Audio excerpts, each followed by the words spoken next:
And seconds.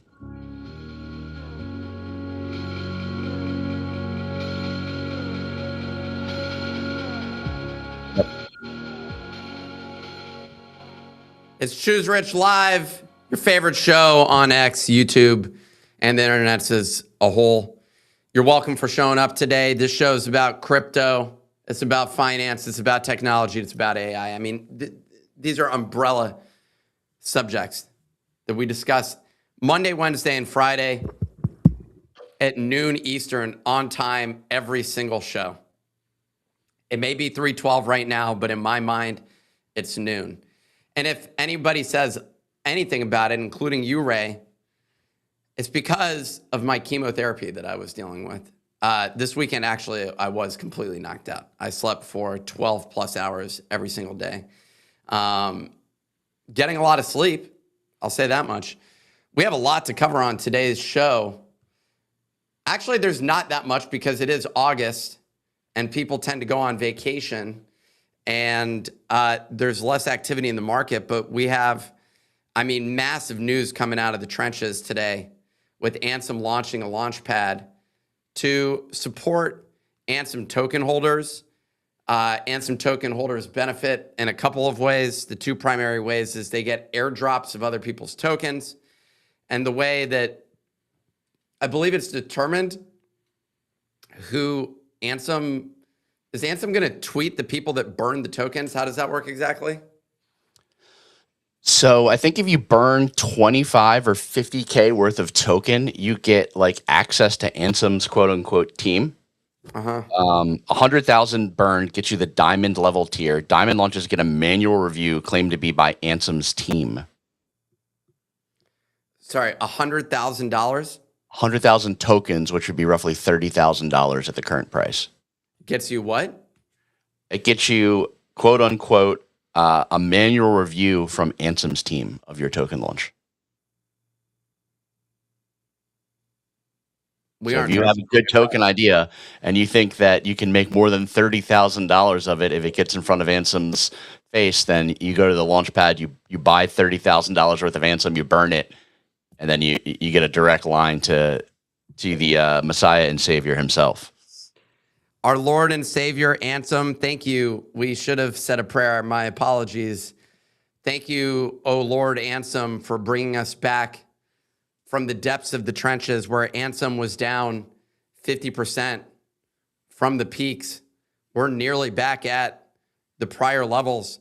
Many thought that the trenches were dead after this weekend's brutally devastating churn of the market. A lot of people holding a lot of people in the Cash Cats NFT getting wrecked. And there was a migration over to Chinese Robinhood tokens and memes that apparently Wizard of Soho claims he's gotten right every single time. Every tweet, he doesn't miss. And so they're in the trenches just constantly rotating. If you're into a game of rotation, then sit in front of, it's a mild diaper season is how I would describe it. Basically, there's a smaller market of people that are flipping this stuff, but if you're one of them, it's time to put on those diapers and make sure that you are locked in. We also saw some action come out of stonk brokers separately where, actually, sorry, was it stonk? No. FWA. FWA had, sorry, what? I said my bags. Let's talk about those.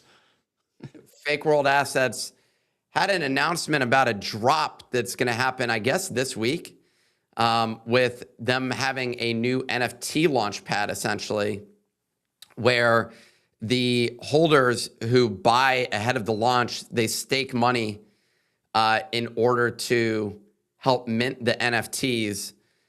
I don't know the entire logistics. I read through it. Things are getting like more and more confusing. I read somebody talking about another, like one of the upsides of all of these AI coding tools is that there's a lot more on-chain stuff being built. One of the downsides of it is a lot of it makes no fucking sense to me. Like, it's completely convoluted. And we're getting into some like pretty crazy Ponzi-nomics, but I also understand the value of having a more aligned launch. That's interesting.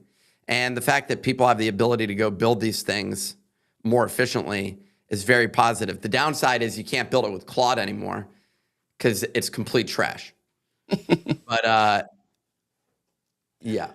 I think the simplest way to explain the NFT launch is an artist is basically just shoving a bunch of NFTs for their mint into the gotcha machine. So when you spin, you're gonna have a chance to win them. And then there's some other like ancillary stuff where you can back the NFT if you want. But I think TLDR is new mint through a gotcha spin is kind of like an interesting thing we haven't seen before.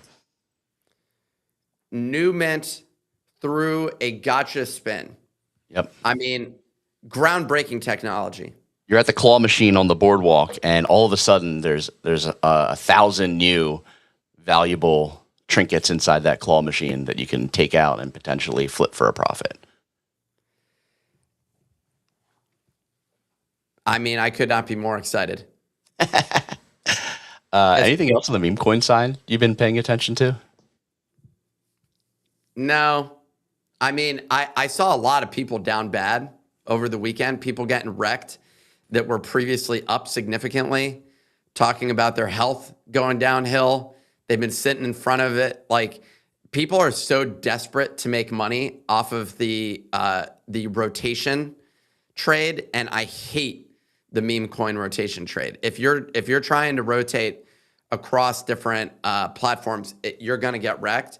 I like buying and holding. And so far, that's actually the ones that I've bought and held are the things where I've ended up making money back. I did buy FWA on its pullback. I have Ansem.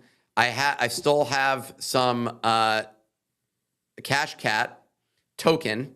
The NFT, I have no idea what's going to happen. But I mean,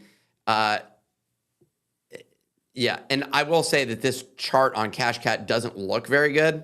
Like, it looks like it's forming a head and shoulders pattern, which I don't love. So yeah.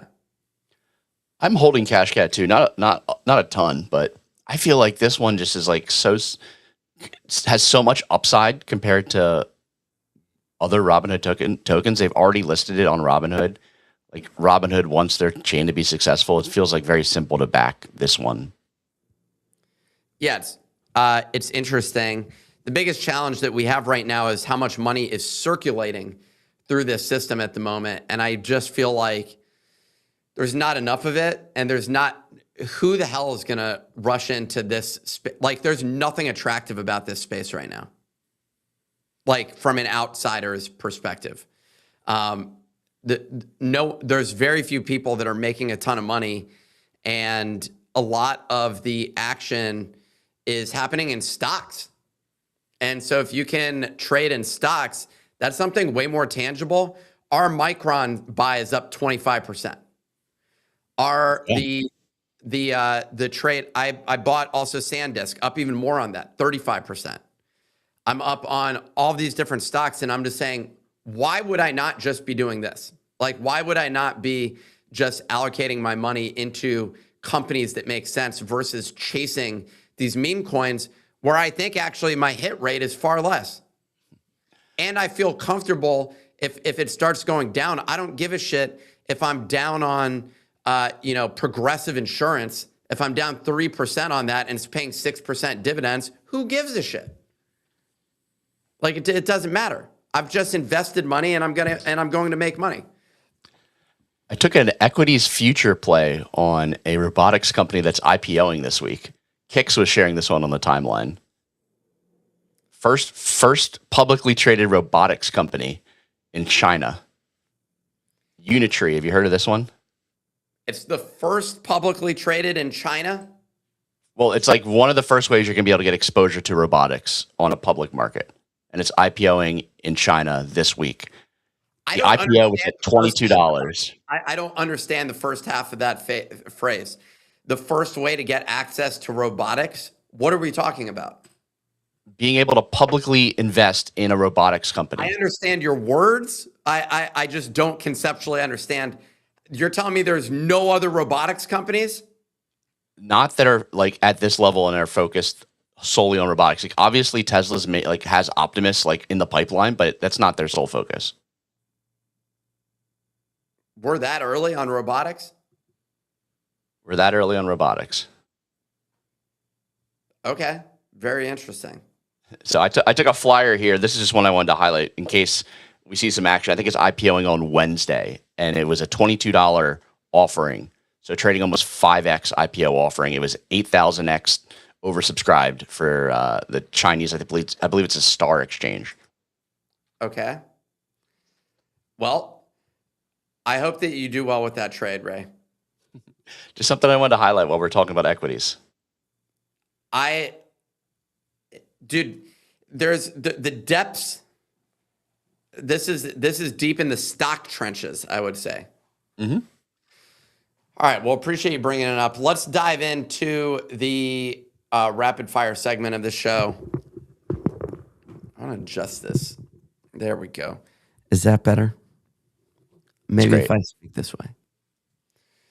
Top story, OpenAI launched computer history for ChatGPT Mac app, an opt-in feature that records every click, keystroke, and app switch and stores the resulting memory files as unencrypted plain text on your device. It's available to pro, business, and enterprise users in the US and is blocked entirely in the EEA and UK. Sorry, so what's the value offering? So essentially, I'm sorry, I got this pop up here. It will be able to like track what you're doing and automate systems that you're doing manually. Okay, it can play it back.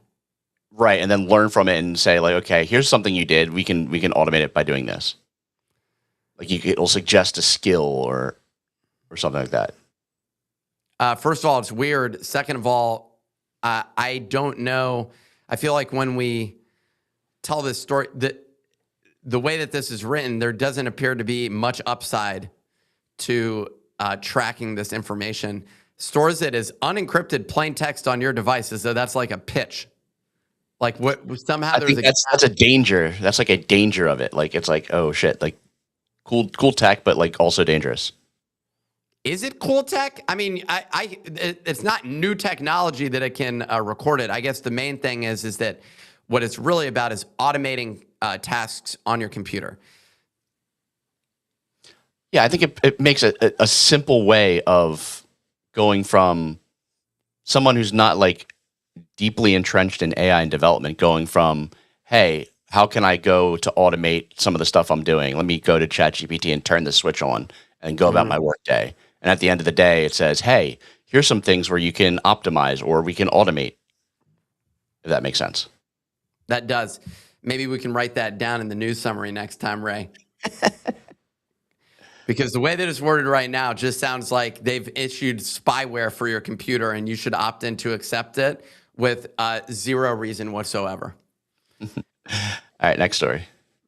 Anthropic is taking heat for rolling out invisible text watermarks on all Claude output globally, effective August 2nd, after signing the EU AI Act's Code of Practice.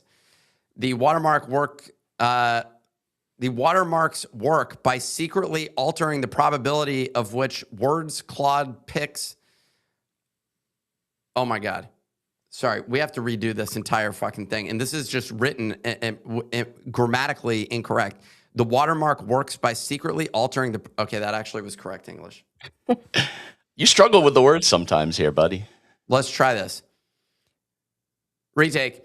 Anthropic is taking heat for rolling out invisible text watermarks on all Claude output globally, effective August 2nd, after signing the EU's AI Act's Code of Practice. The watermark works by secretly altering the probability of which words Claude picks. And tech blogger John Gruber argues that substituting a statistically preferred word for the most precise one unavoidably degrades writing quality, despite Anthropic's claim of zero impact. I would agree with that. I saw a lot of articles and commentary on this particular side of things where inevitably switching the outcome and the output is not ideal for the end user. That also includes, especially on the coding side, could you imagine it redefining variable names and other things like that simply because they wanted to watermark it? I don't know. It's a weird strategy. That said, I can understand a desire to be able to delineate between human written text and AI written text. I mean, at this point in time, though, is anybody writing in English and is anybody writing any code? I don't know. You might as well just assume it's AI. That said, my own what were you going to say? I saw somebody pushing back on the other side saying like, yes, I pass my writing through Claude to like find grammatical errors and like edits. And does that mean now that like anytime my work is being shown, it's going to be flagged as AI because it was part of the loop? Yeah, that is actually the main concern with it. If I end up writing a script for a video and AI edits it, it ends up doing it in a way that embeds something. It's just not the correct approach. Big fan of John Gruber, though. Switching gears, Anthropic reported preliminary Q2 26 revenue of more than $11.5 billion, up 14x from $787 million last year and more than double the $4.73 billion it posted in Q1. The company also recorded positive adjusted operating income for the first time. And CEO Dario Amodei says AI will cure most human diseases within 5 to 10 years. I also simultaneously saw an article suggesting that so far it's not doing a great job at that, including with the drugs, where there's a lot of promising data, yet so far a lot of the AI has not materialized into actual human treatable drug formulas. That said, there's no doubt that it's inevitably going to happen. And the gentleman who just stopped being the head of AI at Google, that gentleman is now focused on this subject exclusively. So I do expect there to be innovation. And the fact that he said 5 to 10 years is an interesting timeline. I think the real name of the game is stay alive for the next 20 years is really what you need to do. I do question the cost of bringing to market a lot of these things. There's a distinction between solving it and funding it. And I think that's where the gap lies. Essentially, you may be able to find a cure to your very niche cancer, but then do you have the money to actually treat it? That's the bigger question. That said, it's very exciting times on the innovation side of things. If 5 to 10 years we can theoretically solve most diseases, then I'm assuming within 20 years we can actually probably bring that to market. The other story or portion of this story here is the massive growth of revenue. I forget the numbers that we ran last week about the revenue of SpaceX versus Anthropic, but I believe this is like what was SpaceX's revenue, Ray?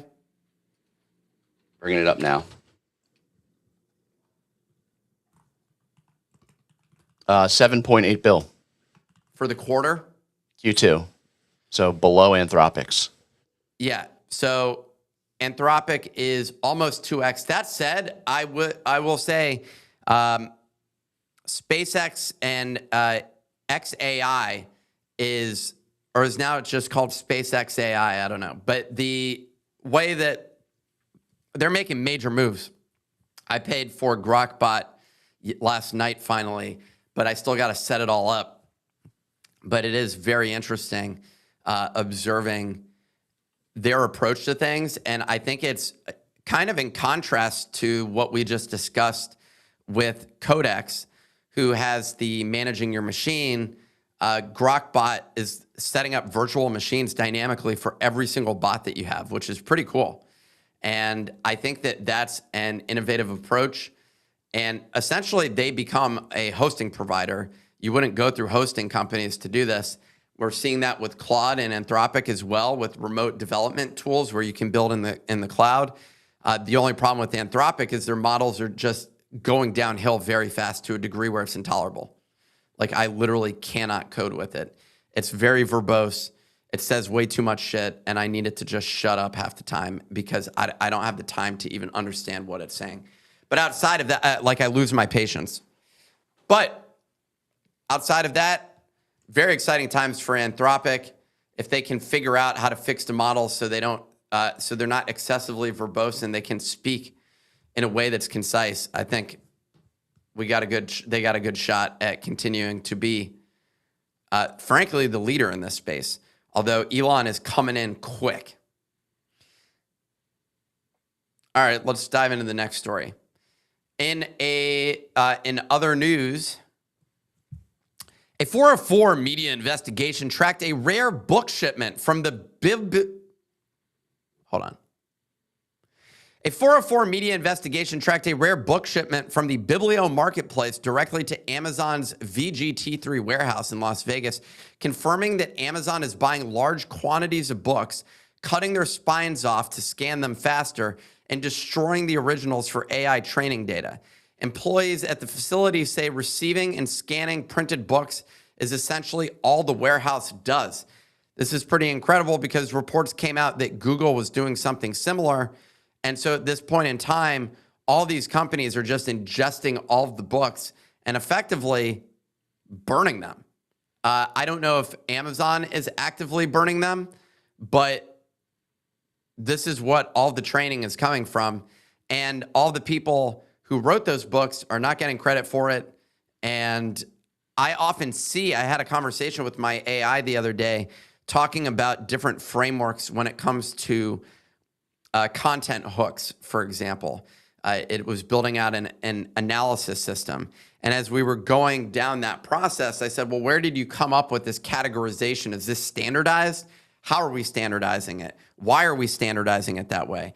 And it came up with its own model, and it was based on books that it read, including Robert Cialdini's Influence, which is one of my favorite books. I mean, he has a ton of great books, but it was interesting that it just straight up referenced that book and was using that to dictate the things it was doing without credit. So I don't know.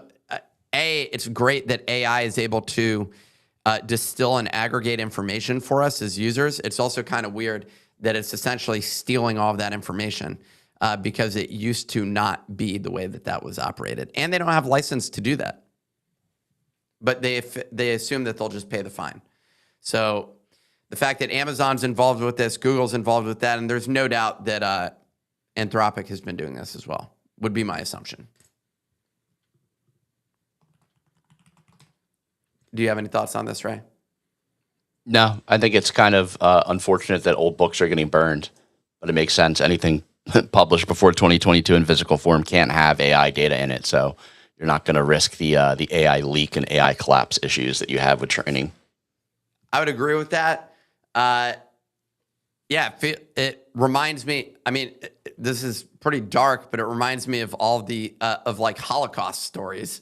Is why the book burning is so, I think, triggering because the Nazis systematically burned books from the Jews, basically. And yeah, anyways, we don't need to dive into that. You do like the dark future, and you're like, well, the AIs burn all the books, and then they provide the information, and now you have to listen to what the AI say because that's the only source of fact out there. So like it becomes a very dark potential future when you're looking at this on a massive scale in the hands of the wrong people. Yeah, where it controls the information. Mm-hmm. That's called Big Brother. Next story, the OCC granted World Liberty Financial preliminary conditional approval to organize World Liberty Trust Company as a national trust bank, purpose-built to issue and redeem the USD1 stablecoin and provide digital asset custody for institutional clients. This comes as Reuters reports that Trump-backed World Liberty Fi is collaborating with WorldClaw, a Hong Kong-based AI platform. A Reuters review found that 43 of WorldClaw's 90 available models were developed by Alibaba, Baidu, ZAI, and other Chinese entities that the Trump administration has flagged as national security risks. WorldClaw accepts the Trump family's USD1 stablecoin as payment, meaning the family earns revenue from token use. Conflict of interest much? By conflict of interest much, Trump literally is the most corrupt president that we've ever seen, and openly so.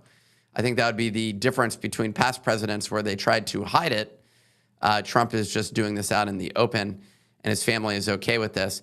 It is interesting to see the stablecoin integration with a bank, with them becoming a bank. This has as deep of an integration as you can get, and I think it's down the path of just creating a bank.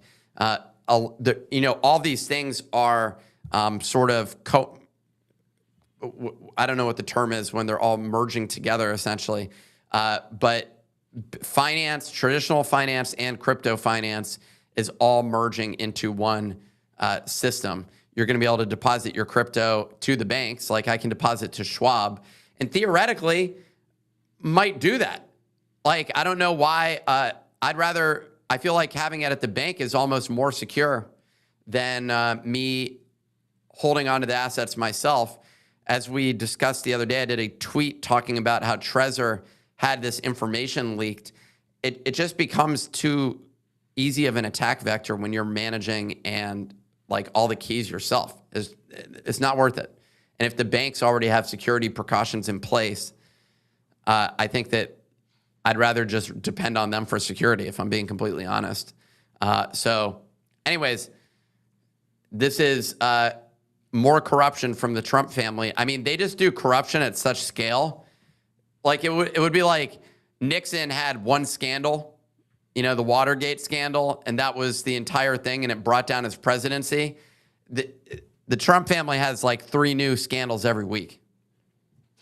Trump NFTs, Trump meme coins, Melania, insider bank, or Liberty Financial. It's wild.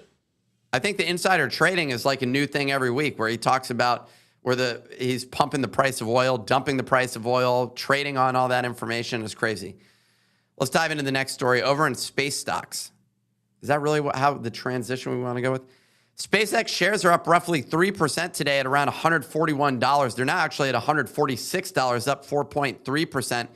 And UBS is maintaining a buy rating with a $210 price target, implying about 49% upside from current levels.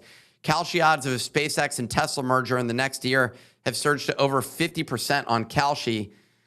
I think that SpaceX became very interesting over the past week or two. And when we bought it at the bottom, I'm wishing that we bought more. My low price target has come up. And the reason for that is simply what I'm seeing, all their action on the AI front. They're just crushing it. And the fact that they're caught up means that I think they're going to have a lot of success. I will say that I speak to a lot of people who are unwilling to ever use anything that Elon creates. And I think that's the biggest headwind for him with all of this. But ultimately, it doesn't matter. If you build the best product, people end up having to use it. And I think there's a lot of people that don't give a shit about the political side of things associated with it and just want their tools to work. I, for one, kind of fall into that category mostly. There are some things that if I disagreed with someone that I wouldn't buy. But when it comes to like the AI side of things, I'm a free agent. So I think that this is unsurprising to see this right now, and I'm really just regretting that I didn't buy it at a substantial size. You swing both ways between Anthropic and X on the AI side, you'd say. Actually, Anthropic is out right now, substantially out. I'm using OpenAI. And right. I don't like them. Have you tried using any kind of global Claude MD file to make the writing simpler? Well, while we were talking about it, I was thinking about doing that to just say, hey, always speak in a condensed form. Let me find there's a good X post. There's certain ways of writing. There's frameworks of writing. And it's use this framework of writing. This it's be simple, be concise, and I added that to my Claude MD and I found some success. Really? Yeah. If you could share that, that would be much appreciated. I will. Finally, AI video startup Higgsfield closed a $400 million Series B today at a $5.4 billion valuation, up from just $1.3 billion in January. The round was led by DST Global with Goldman Sachs, Intel Capital, and Liberty Global among the new backers. The company says annualized revenue has now hit $700 million, up from $20 million a year ago. And its platform now powers visual production for 390 Fortune 500 companies. That's pretty wild. I wonder how sustainable Higgsfield is, like where their competition lies and how much of this is off of like their marketing. They're spending a lot of marketing dollars. And so I wonder. This is a big jump in valuation. Yeah. But hey, shout out to Higgsfield. And we should be running AI companies. What are we doing here? Over in crypto, Solana influencer Ansem, known as, what the hell? Skip this one. This one's, we already did this one. I just need something in there to give me context. Okay. Well, let's dive into, we can do some technical stuff real quick, look at the numbers, and then we can wrap up. Lovely. You want to bring up some charts? Yeah, that's what I'm about to do right now. I found a tweet here. This is essentially what I did. This isn't the exact tweet I followed, but it is the ASD STE 100 simplified technical English is what you add in. So this guy's example is always talk in this simplified technical English, only say what needs to be said, report only the elements needed for me to make the right decisions, and explain clearly. So that is what I added. I sent that to you on Slack, Nick. So something like that is what I added. What is ASD ST 100 is crazy. Yeah, it's like some sort of technical English. All right. Diving in. Let's dive in first to the where we're at with Bitcoin right now. This is interesting that we're getting this nice little pump here. It's been just following the fractal, and it's been doing a pretty good job. It shows that a dump is coming on Wednesday, so we'll have to see what happens there. Also, majors to take a look at here, SPX, SPY, whatever you want to call it. Both of them seeing a little bit of a pullback. Look, it's August right now. I feel like everything is generally pretty flat. I don't know what's motivating today's, couple percent pump. It just feels like another day. Hyperliquid, everyone was talking shit about it at 53. I don't know. Everyone was like, oh, it's over. That is generally a good time to buy. Look at Zcash. Zcash with a nice little ripperoonie. I'd like to see this break out above this and sustain. We might, are we headed to 800? That'd be incredible. Pump Fund. Obviously pumping on the Ansem news that Ansem is built on top of Pump Fund. It's just an integration here. I don't know. I guess the idea is if the difference is it launches the token and it takes a percentage of supply. Is that the difference here? So it's launched on Pump Fund. So like it launches the token, then immediately snipes 3% of the supply. So all of these tokens that you launch here are going to kind of get a boost out of the gates, which is interesting as well. Where is it funding that with? I didn't look at the funding for it.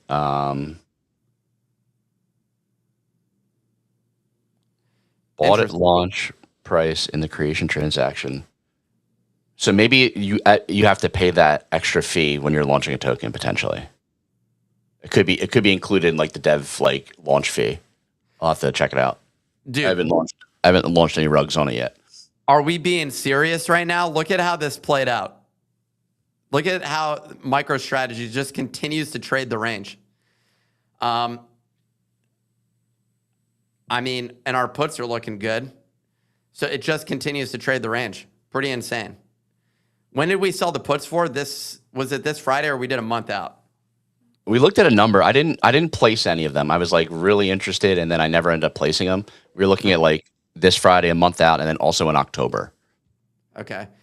So Micron's very interesting to me. I think this could actually get a run up to 2,000 if we keep seeing action there. Look at SanDisk though. I was discussing how this always is an issue here. SanDisk just seems to outrun Micron every single time. Both are pumping, But this would be, I mean, you could take a nice little swing here and run this up to just 2,300. That's a pretty solid gain. In fact, like I may just put 100 grand in, just like do a trade on this. I'm hesitant to buy that aggressively. Use a little leverage. I'm not doing leverage. If I did, I would buy options. But the problem is options. The price is like just volatility plays into that. There's a bunch of other variables, so I don't love it. But you can offset a lot of that. Other tokens. I'm only doing this because another viewer had brought up Athena previously. I mean, this has pulled back substantially. When's the buy on this thing? I have no idea.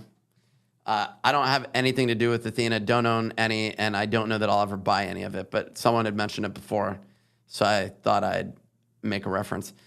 XRP just getting punished. Athena would be one to watch if the Clarity Act gets some legs, I think. Because I think that DeFi as a basket will benefit from the Clarity Act being passed. Okay. I like that. I like that. What else do we have? I don't know if there's anything else to take a look at, man. It feels like a Monday in August at the moment, which is just means pretty slow going in the news side of things. DeFi Development Corp seeing some action. I'm trying to see if there's anything else worth looking at. Robinhood. Not getting a ton of love for its blockchain activity. Dude, SpaceX may be one of the most interesting ones here. I think SpaceX, Micron, Nibius having a nice little pullback here. I'd like to see if this pulled back. I don't want to fuck around with Nibius. I don't know enough about this one. But I like buying undervalued assets. Do you look at like Intel, Google, any of the other big ones there on the software side? Intel's had a couple of strong days or strong weeks. Yes. Intel, I don't love as much. There's a distinction between Trump talking about them, which actually gave the biggest run up. He said Intel looks nice, like essentially, and it pumped and it's pulled back and you got this gap. I don't love Intel. I may end up eating my words on this one. Google is an interesting one. Towards the end of the year, especially as they finish dumping stock into the market, but I don't know what their final share amount is, so we need to get that equation figured out. If Tesla and SpaceX were to merge, how does that generally work?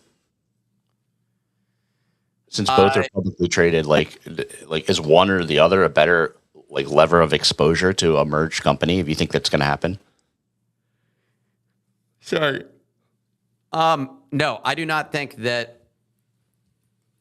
I mean, there would be a share price at which they agree to merge.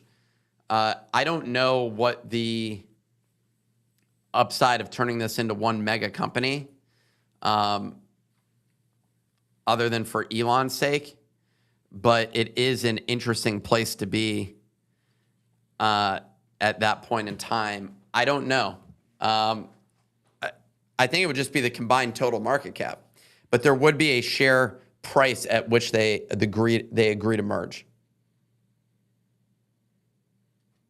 I don't know. It would really just be for Elon Musk. I don't know what the other upsides are for them merging. There is shared technology would be one thing. Consolidation around AI, for example, would be another thing.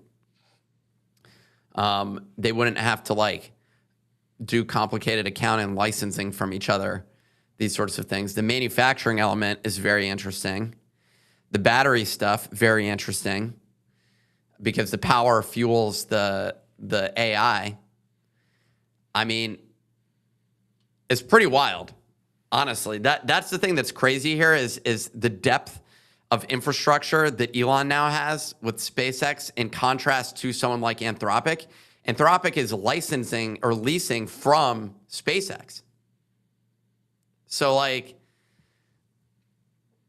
they have all the assets that everyone in the AI race wants. And they have access to space as well. I don't know. This could get very interesting. How that looks for the companies, I couldn't tell you, Ray. I have no idea. Yeah, I don't know how that normally looks either. I don't know if we've ever seen something of that magnitude merge. Well, I think we wrap it. I think it's that I am, hopefully tomorrow I feel more energized than I have felt over this weekend and into today. I think you did a great job today. Well, thank you, Ray. I appreciate you saying that. We will be back on Wednesday.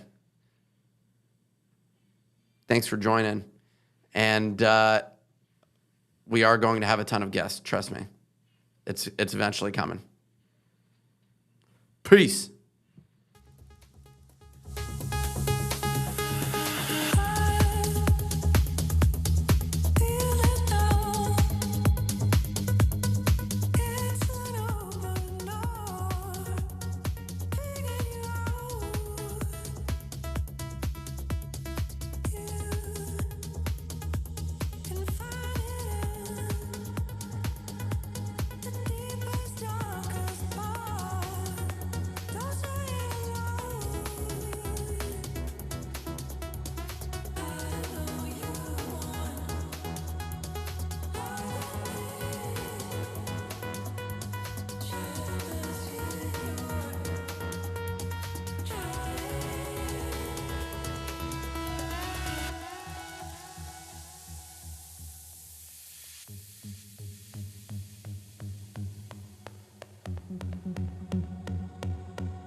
Oh, we can end this.